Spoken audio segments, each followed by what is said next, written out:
Carlos Salvador Vilardo fue un entrenador de fútbol. Él era entrenador de la selección de Argentina en los años 80. Cierta vez le dijo a sus jugadores, les dio esta instrucción, esta orden. Les dijo, cuando cada vez que hacemos un gol y el que hace el gol va corriendo, no vaya el resto a celebrarlo. Vilardo se ha conocido por ser un entrenador muy riguroso y detallista. Y él le pidió a sus jugadores, cuando hacen gol, solamente el que ha hecho el gol vaya y lo celebre, el resto no vaya, para ahorrar energías, decía él. Para ahorrar energías. Sus instrucciones no fueron escuchadas, porque cada vez que el equipo metía goles, todos iban a celebrar con aquel que había metido el gol. ¿Por qué? ¿Por qué no prestaron atención a esa instrucción? La razón es sencilla, porque él estaba pidiendo algo que es contrario a la naturaleza humana. Nosotros fuimos creados para estar rodeados de otros. Y en nuestra naturaleza hay una necesidad, cuando experimentamos un gozo, de compartir ese gozo con otros. ¿No es cierto eso? Qué aburrido es celebrar solo cuando te han dicho que te han subido de posición en el trabajo. Aburridísimo.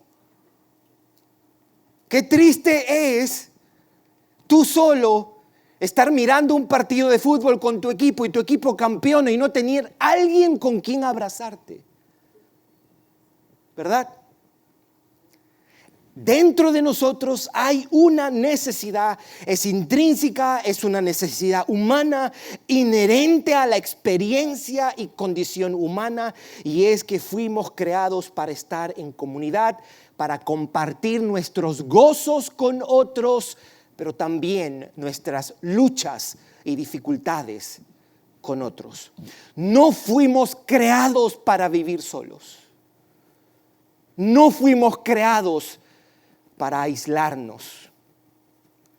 Y este pasaje nos va a recordar eso, mis hermanos. Hebreos capítulo 10, versículo 19 al 25 es un recordatorio de esta verdad.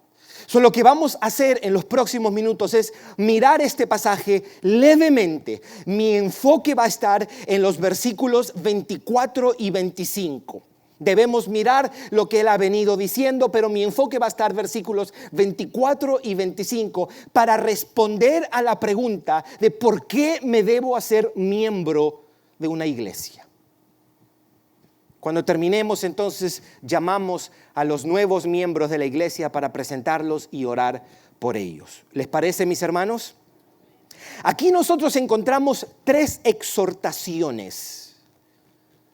Número 1, acérquense. Número 2, manténganse firmes. Número 3, estimularnos y exhortarnos unos a otros. Eso es lo que vamos a mirar. No obstante, quiero hacer 2 observaciones antes de entrar en detalle con el pasaje.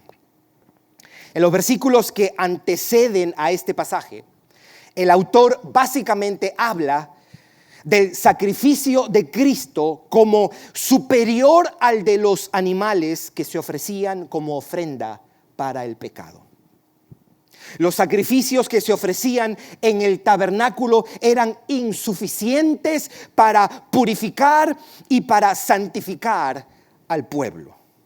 En realidad, esos sacrificios eran solo una sombra, un símbolo o un anticipo de lo que es Cristo.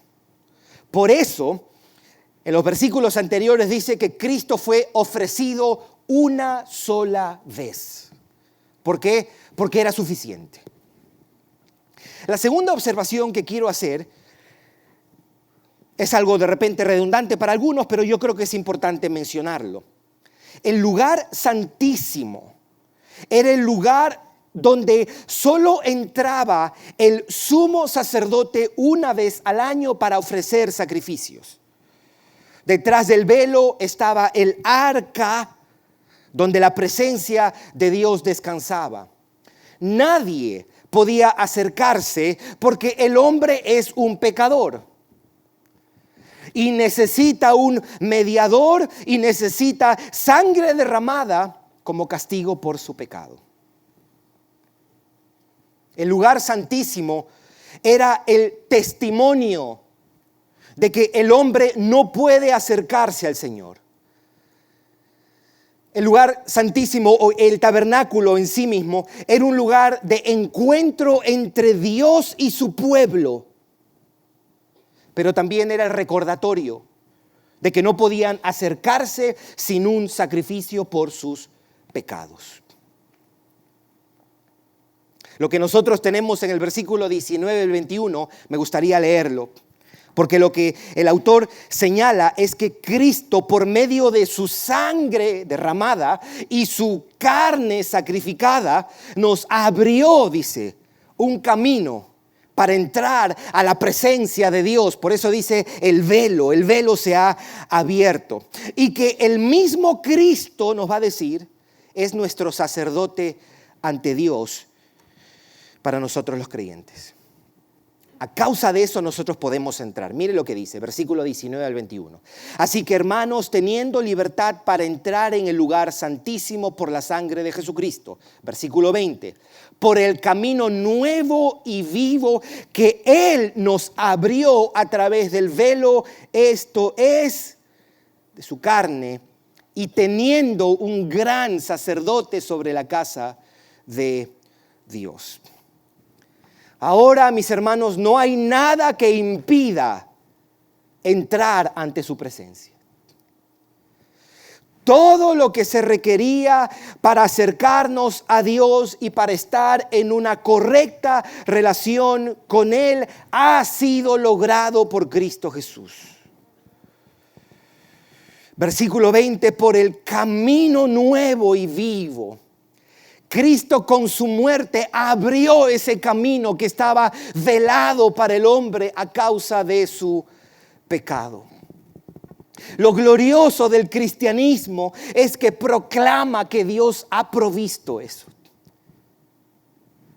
El Evangelio anuncia que Dios en Cristo abrió un camino para que nosotros podamos estar delante de Dios y tener comunión con Dios. Ese velo representaba esa separación que había entre la santidad de Dios y la corrupción del hombre, entre la justicia de Dios y la injusticia del hombre. Cristo con su sangre abrió y con su carne abrió ese velo y ahora podemos nosotros acercarnos a Él, mis hermanos.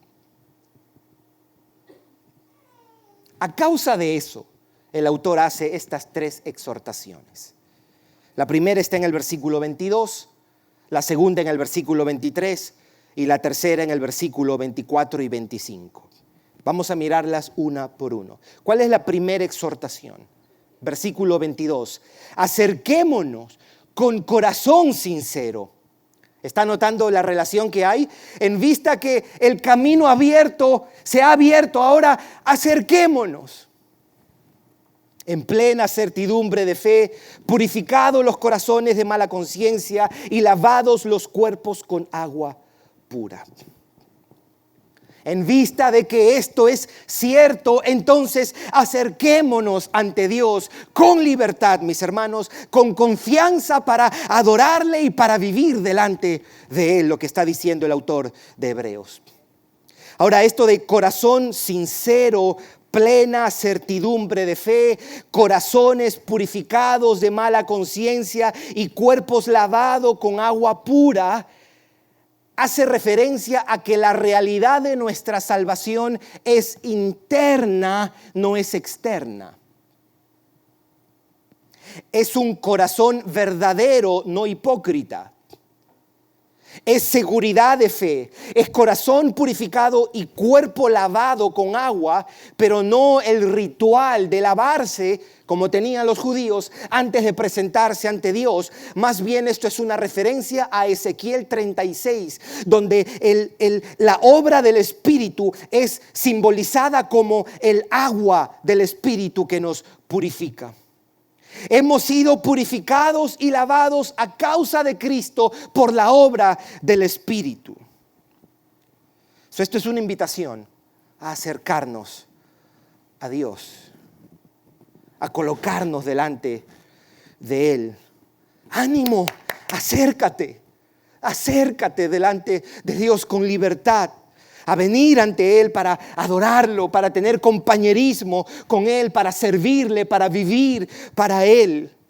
Ya no tenemos el obstáculo que antes teníamos en el tabernáculo, que nos impedía. Acércate ahora. Ya no tenemos el impedimento del velo. Acerquémonos, vengamos ante la presencia de Dios, del Dios que nos creó en todo lugar. Eso es lo glorioso de esto. En todo lugar, en tu trabajo, en tu casa, en tu carro, en tu habitación, en todo lugar puedes presentarte delante de la presencia de Dios. El autor nos invita, acércate en Cristo, por Cristo. Por eso es que debemos recordarnos de que cuando decimos en el nombre de Jesús no estamos diciendo un abracadabra. Estamos reconociendo es a través de lo que Él hizo que yo puedo acercarme delante de Dios. A través de su sangre derramada, su cuerpo partido, que yo puedo estar delante del Dios Santo ahora como su hijo y puedo adorarlo y exaltarlo. Acércate ahora con corazón sincero. Ven delante de la presencia de Dios. Sí, eres un pecador, pero eres un pecador redimido. Cristo es tu justicia.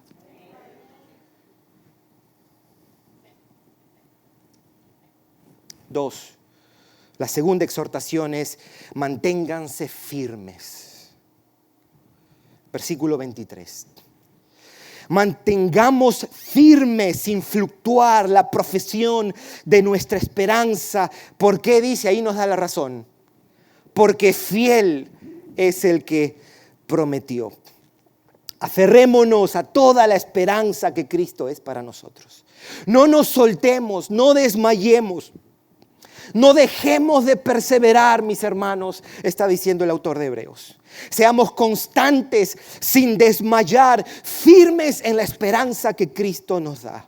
¿Por qué? ¿Por qué podemos hacer eso? Porque Dios es fiel. Yo puedo perseverar porque Dios es fiel. Fiel es el que prometió, dice el pasaje. ¿Qué prometió? De acuerdo a Hebreos capítulo 9 y 10, Él prometió perdón de pecados y Él prometió un corazón nuevo para obedecer.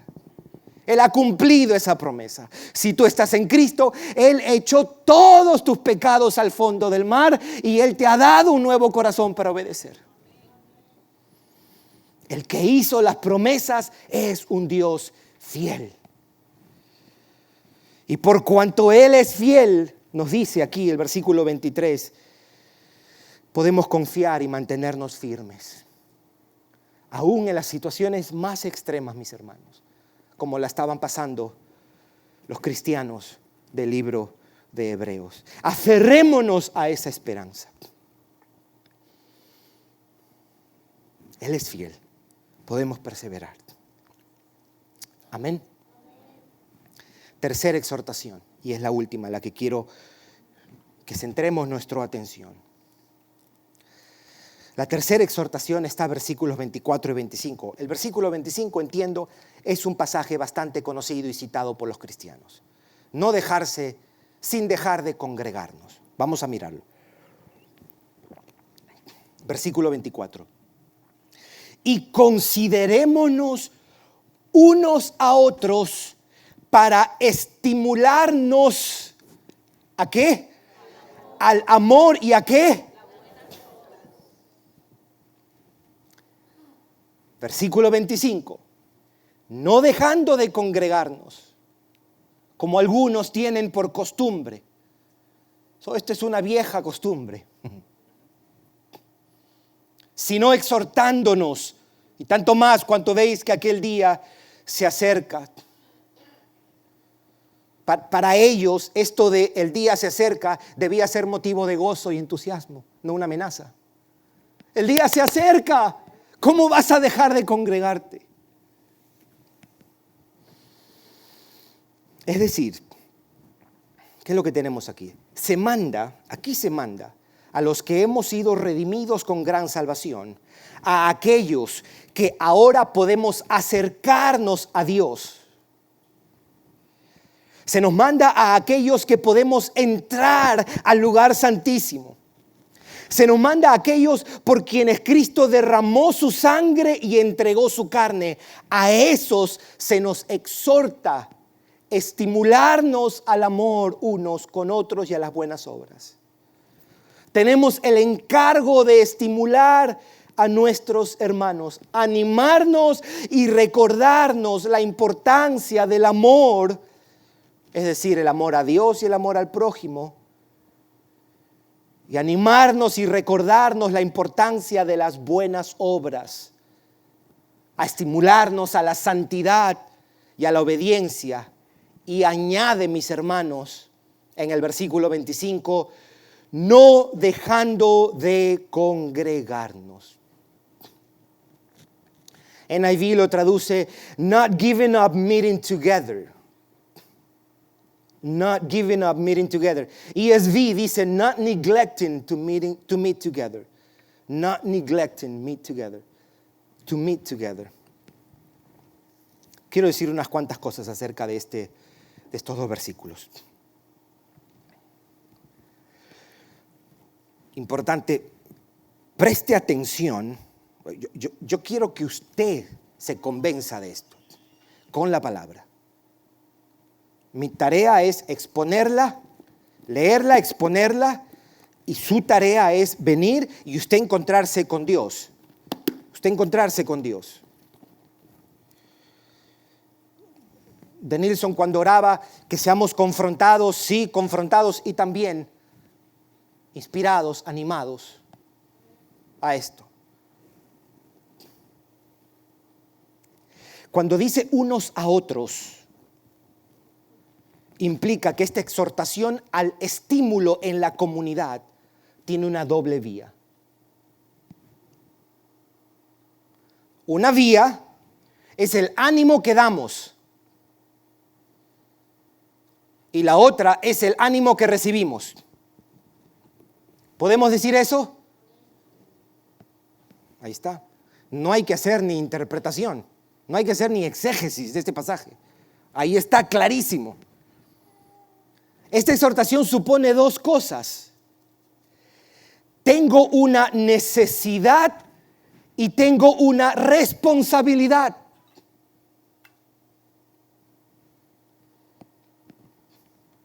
Una necesidad de ser exhortado por otros, mis hermanos, y una responsabilidad de exhortar a otros. Eso es lo que tenemos aquí.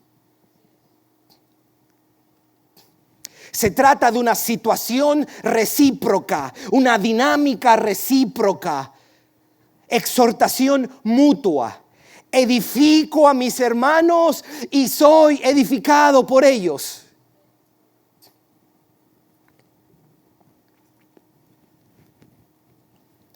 Ahora yo quiero invitarlo a mirar el versículo 25 una vez más. No dejando de congregarnos como alguno tiene por costumbre. Remueva por un momento en su mente esto de como algunos tienen por costumbre. ¿Ok? Remueva por un momento y leamos. No dejando de congregarnos, sino, ¿qué dice ahí? No dejando de congregarnos, sino exhortándonos.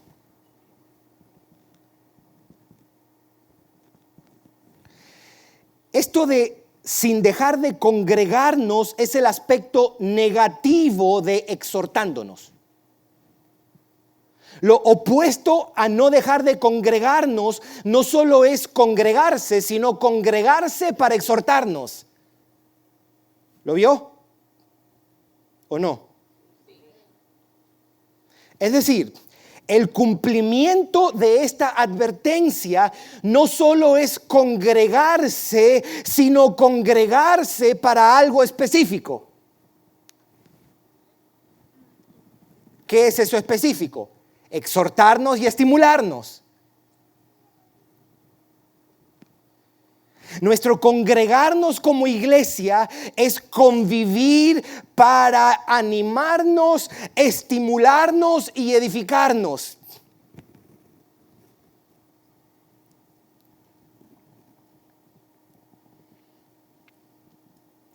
Hay cosas difíciles en algunas ocasiones de entender en la Biblia. Esta no es una de ellas.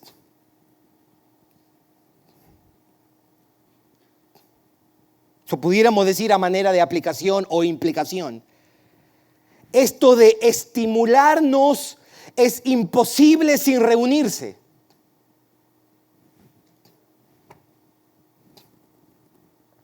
Esto, voy a ir más allá. Esto no puede hacerse sin una comunidad. Note que el mandato en estos dos versículos, el mandato más importante no es congregarse.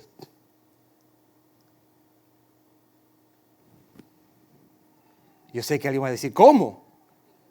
Lo que estoy diciendo es que el mandato más importante en estos versículos no es congregarse. El mandato más importante es exhortarnos, animarnos y estimularnos. Y por cuanto se nos manda eso, es necesario no dejar de congregarse. Hay unos, dice, que tienen la costumbre o el hábito o el vicio de no congregarse. Todo creyente está llamado a ser parte del ánimo, estímulo y edificación de otros hermanos. Todo hijo de Dios tiene el deber de trabajar y servir para el crecimiento y edificación y discipulado de otros hijos de Dios. Pero, así como eso es cierto, todo creyente tiene también la necesidad del ánimo que viene de otros hermanos, de la exhortación que viene de otros hermanos, del estímulo que viene de otros hermanos. Todo creyente tiene una necesidad y todo creyente tiene una responsabilidad, de acuerdo a este pasaje y muchísimos otros. Una necesidad de ser cuidado y una responsabilidad de cuidar. Eso es Hebreos 10, 24, 25.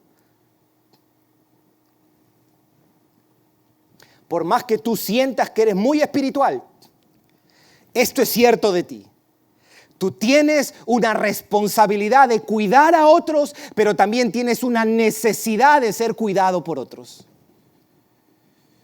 Por eso, aquí ya viene algo más práctico. Nosotros debemos cultivar relaciones con los hermanos de la iglesia para ser animados, edificados, para nuestro crecimiento en la fe y la santidad.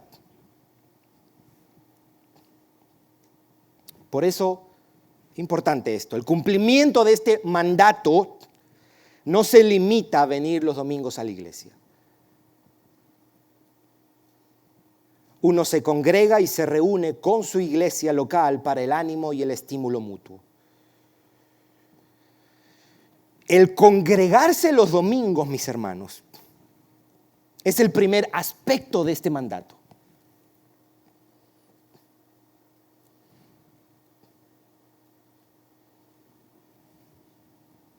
Venir a adorar los domingos a nuestro Señor, al Dios que nos ha redimido, también sirve para integrarnos y para que ese vínculo se fortalezca y se construya con la mira o la meta de animarnos, edificarnos, discipularnos unos a otros. Amén.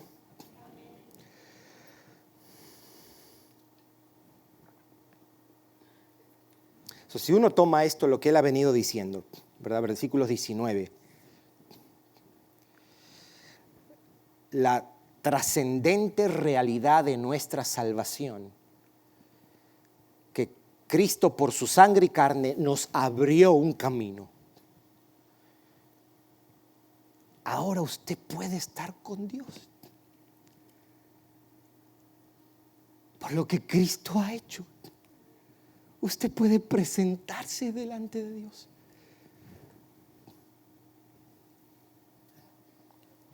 Ese sentido de asombro, de reverencia y de gratitud que nos produce la entrada que ahora tenemos ante la presencia de Dios a causa de Cristo, debe ser seguida con una actitud de humilde obediencia y compromiso con el grupo de otros como yo que también han sido redimidos.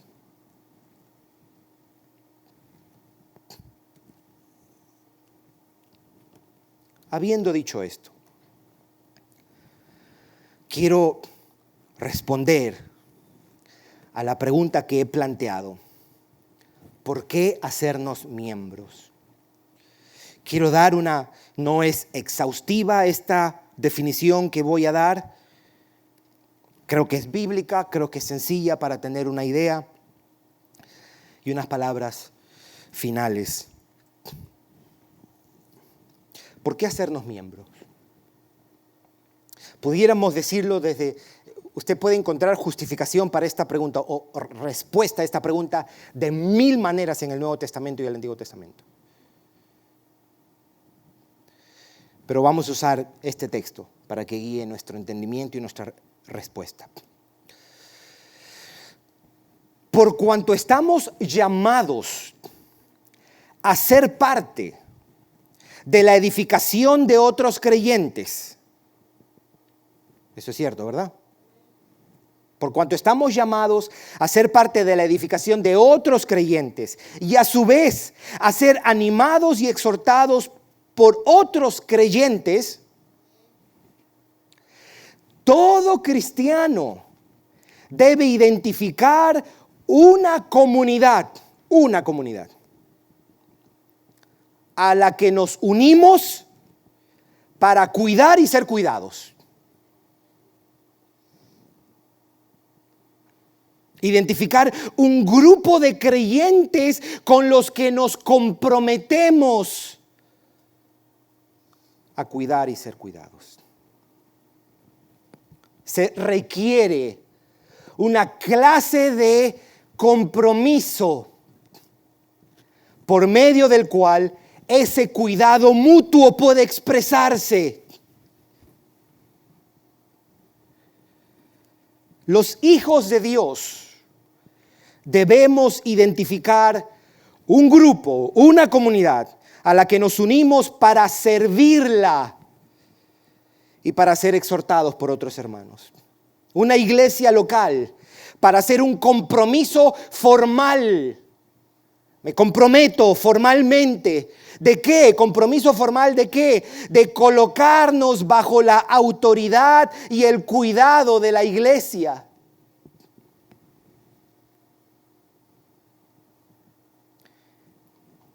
Y también para servirla, para su edificación.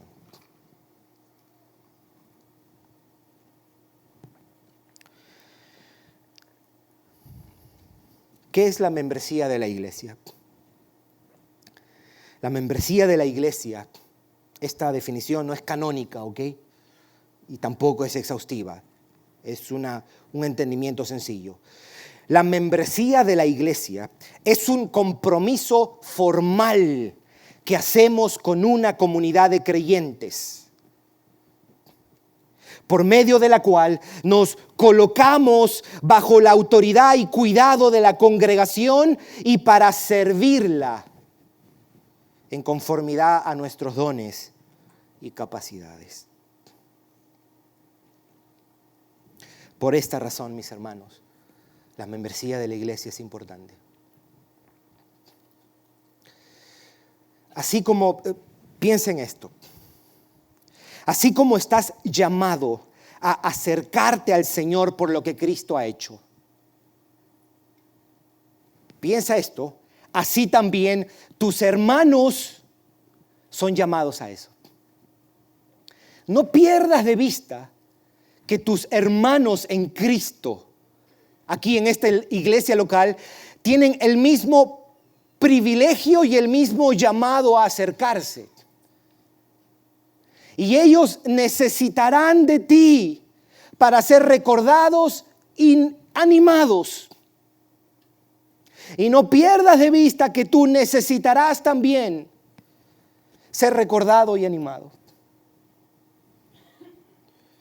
No olvides que tus hermanos de tu iglesia local tienen el mismo llamado y la misma exhortación que tú, y ellos necesitarán de ti para ser recordados y animados ¿a qué? A mantenerse firmes.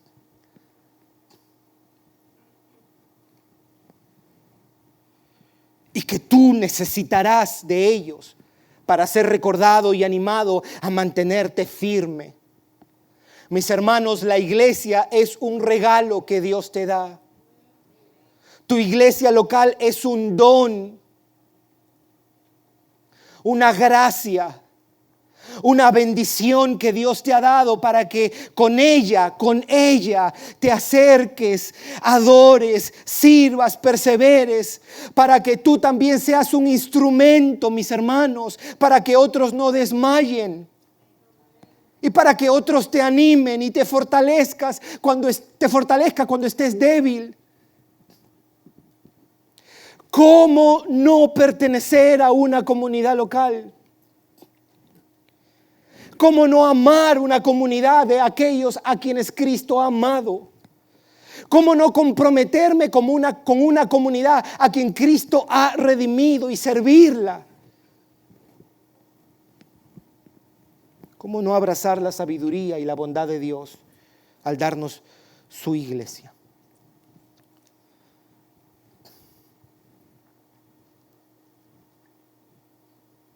Todos nosotros, Hebreos 10 nos está diciendo,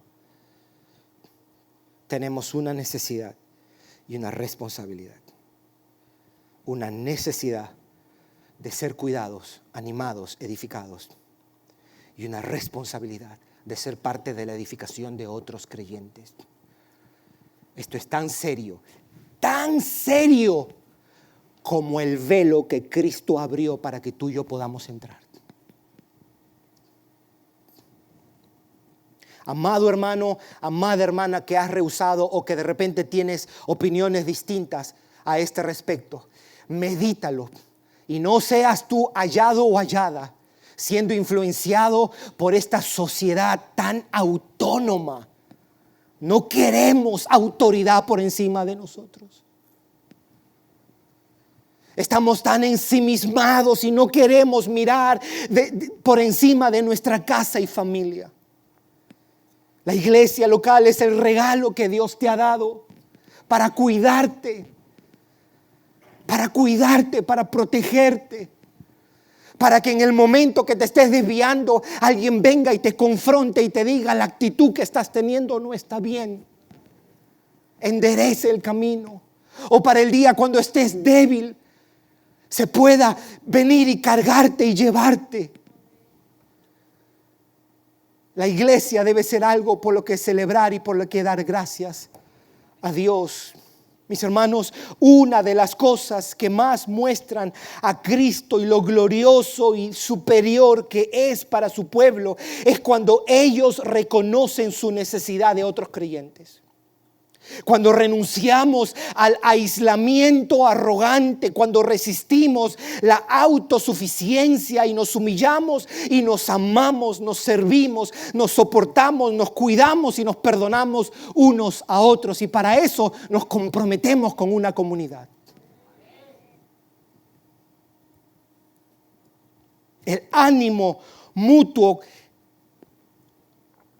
en ese ánimo vemos una comunidad que se ama por Cristo, que se humilla como Cristo y que sirve en dependencia de Cristo. Eso hace ver glorioso a Jesucristo ante este mundo. Cuando una comunidad se compromete a eso, Cristo es glorificado. Somos algo distinto. Somos algo distinto.